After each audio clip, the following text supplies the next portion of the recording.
Shalom Sobat Pemenang yang dikasih oleh Tuhan. Saya percaya hari ini kita berkemenangan bersama dengan Tuhan Yesus Kristus. Sobat pemenang, Tuhan sejak awal mendesain manusia untuk berkemenangan. Itu sebabnya Dia katakan bahwa Ia menjadikan kita serupa segambar dengannya, supaya kita berkemenangan dalam menjalani hidup ini. Sekalipun manusia jatuh ke dalam dosa, Ia tetap mendesain kita untuk berkemenangan. Dia beri kesempatan dengan apa? Dengan Ia menjadikan dirinya sama dengan kita. Yesus menjadi sama dengan kita supaya kita bisa meneladani dan kita belajar berkemenangan tentu dalam rancangan Tuhan. Jadi rancangan Tuhan yang pertama dan terutama adalah bagaimana kita diselamatkan menjadi semakin serupa dengan Kristus, pribadi yang menjadi standar manusia yang berkenan kepadanya. Nah, sobat pemenang, renungan pemenang kita hari ini, rendah hati berarti percaya bahwa rancangan Tuhan terbaik dan tetap berjuang untuk selalu berjalan dalam rancangan Tuhan. Dasar renungan dari Kejadian 50 ayat 1 sampai dengan 26.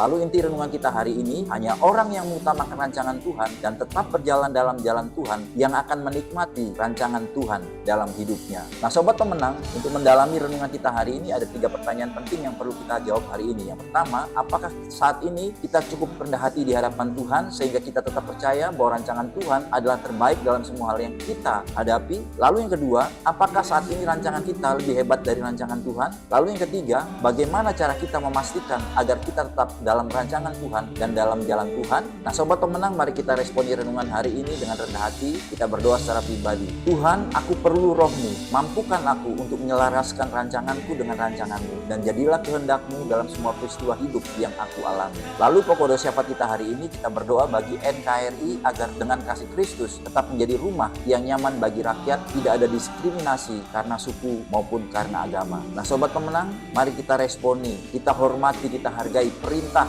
Tuhan Yesus Kristus, Raja Agung kita, yang memerintahkan kita untuk menuntaskan amanat agung, mulai dengan doa 5 to 1 action everyday hari ini. Bapa, dengan Roh-Mu yang kudus, beranikan aku, mampukan aku untuk memberitakan kasih-Mu, menyatakan Injil-Mu kepada dunia, minimal 1 orang 5 menit pada hari ini ya Tuhan. Nah, sobat pemenang, selamat hidup dalam firman Tuhan, selamat berkarya bersama dengan Roh Kudus yang memimpin kita semakin serupa dengan Kristus dan yang memampukan kita untuk memberitakan kasih Kristus. Tuhan Yesus memberkati kita.